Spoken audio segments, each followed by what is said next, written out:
You spawn, not from an egg cracked open by the warmth of a parent's body, not from a nest tended with care. You hatch from a leathery egg half buried in the dirt of a late Cretaceous floodplain in what will one day be called Texas. And the moment your head clears the shell, the world is already enormous. You are a Quetzalcoatlus, and you are the size of a large dog, and you are already being hunted. Where do you even live? Here's how this works. You live in the interior, not on the coast, not above the open sea, in the broad, semi-arid floodplains and the river valleys of a continent that won't have a name for another 66 million years. Flatland, scattered waterways, wide open sightlines in every direction. That last part matters, because in this world, you are not the apex predator. Not yet. Tyrannosaurus rex patrols the same terrain. Alamosaurus, a titanosaur the size of a building, dies here occasionally, and everything that can smell carrion knows it. Crocodilians wait in the shallows. Large theropods still roam the tree lines at dusk. You are newly hatched. Your wingspan is maybe half a meter. Your legs work better than your wings, so you run when you need to run, and you need to run often. Your neck is already long for your body, disproportionately, almost comically long. This is not a mistake. That neck is the future. Right now, it just makes you look like something easy to grab. How do you eat?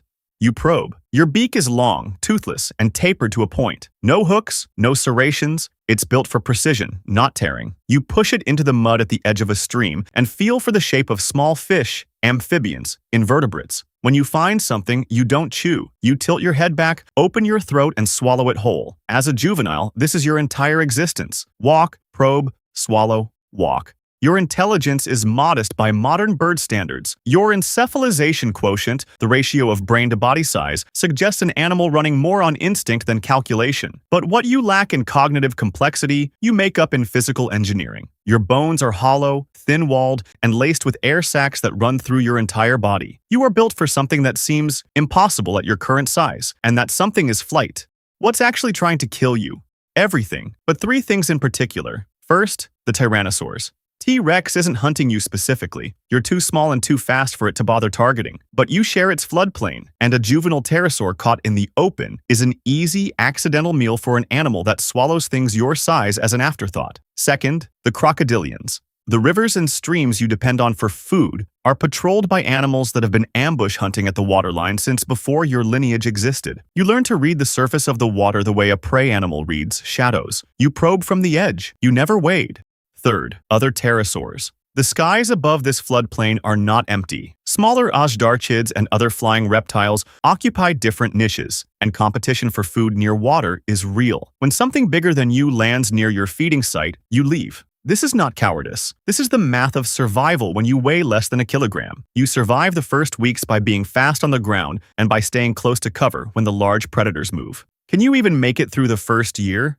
For the first months, you don't fly. You walk. This surprises people later when they study your fossils. They expect an animal this large to be built purely for the air. But your legs are strong, your gait is efficient, and the floodplain you live on rewards ground-based foragers who can cover distance. You walk with your wings folded, your long neck moving in a slow, scanning arc ahead of you, your beak dropping to the mud every few meters. You grow fast. Pterosaurs generally do. Their growth rates rival those of warm-blooded animals. The hollow bones that seem fragile are actually adding length and surface area faster than anything around you would expect. And then, one morning, something changes in the geometry of your wings. You don't decide to fly. Your body decides for you. What happens when you finally take to the air? You launch from the ground in a way that will baffle human paleontologists for decades. Not like a bird, no runway, no running start. You plant your forelimbs, push down hard with both arms and legs simultaneously in a single, explosive quadrupedal vault, and your wings catch the air before you've even fully straightened out. The launch takes less than a second. One moment you're standing, the next, you're airborne. And the world beneath you is suddenly completely different. Your wingspan is now several meters across, still growing, and the thermals rising from the warm inland plain catch you and carry you upward without effort. You don't flap constantly. That would cost more energy than you can afford at this size. You read the air the way you once read the mud at the waterline, for information, for opportunity, for the shape of what's available. From up here, the floodplain is a map, the glint of water, the scatter of movement near a carcass, the long, pale shape of an Alamosaurus dead near a river bend, surrounded by smaller theropods that haven't finished eating yet. You bank toward it. You are not a scavenger by design. Your beak isn't built for tearing, but you are an opportunist, and the edges of a carcass yield small things: lizards, insects, dislodged invertebrates fleeing the chaos of larger animals feeding. You land, you probe, you swallow, you launch again. This is your life now. The air is not where you live, it's how you travel between the places where you eat. What does a full-grown hunt actually look like? By adulthood, you are the largest flying animal that has ever existed or will ever exist on this planet. Your wingspan reaches 10 to 11 meters, roughly the width of a small private jet. Standing on the ground, you are as tall as a giraffe. Your beak alone is 2 to 3 meters long. Your neck is longer than most of the animals you hunt, and you hunt by walking. This is the part that surprises people. An animal this large, built for flight, choosing to stalk prey on the ground like a stork, like a very large, very ancient, very patient stork. You move through the open terrain in slow, deliberate strides, your neck angled forward, your eyes scanning. A small dinosaur crouches near a rock. You've already seen it. You close the distance without rushing because you don't need to rush. Your beak comes down. The animal doesn't have time to register the movement before it's gone. You tilt your head back. You swallow. You are not fast in the way a predator with teeth is fast. You are fast in the way a machine is fast. Efficient, inevitable, already finished before the other party understood what was beginning. So, what almost kills you?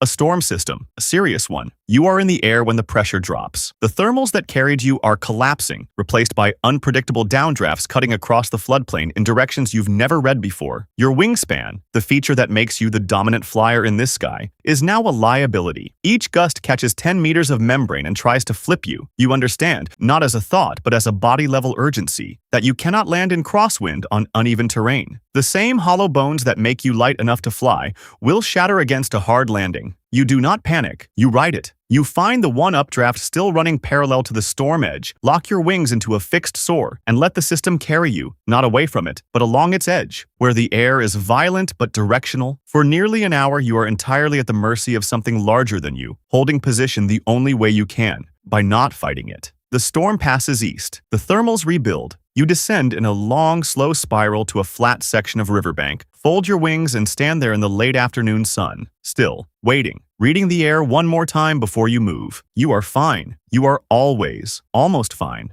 What does the rest of your life look like? Quetzalcoatlus skeleton. You will live, the scientists estimate, somewhere between 10 and 20 years. In that time, you will fly over a world that is ending without knowing it's ending. The climate is already beginning to shift in ways that took millions of years to accumulate. The Chicxulub impactor is 66 million years in the future, but the slow pressures of a changing world are already reshaping the habitats your lineage depends on. You don't know this. You read the air, the mud, the glint of water on a flat horizon. That is the entire scope of your concern. And it is enough. Billions of years of biological iteration produced the hollow bones, the quadrupedal launch, the vast wings, the precision beak, and arranged all of it into an animal so well-tuned to the specific conditions of this specific moment in Earth's history that it reached a size no flying creature before or since has managed to match. Human engineers in the 21st century will spend decades trying to model how you flew. They will argue about your weight, your launch mechanics, your soaring strategy. They will build scaled models. They will run simulations. They will write papers disagreeing with other papers. None of them will fully agree. And far below their arguments in the rock layers of West Texas, your bones will lie in the exact position you left them. A blueprint for a machine that worked perfectly once for a very long time. In a world that no longer exists,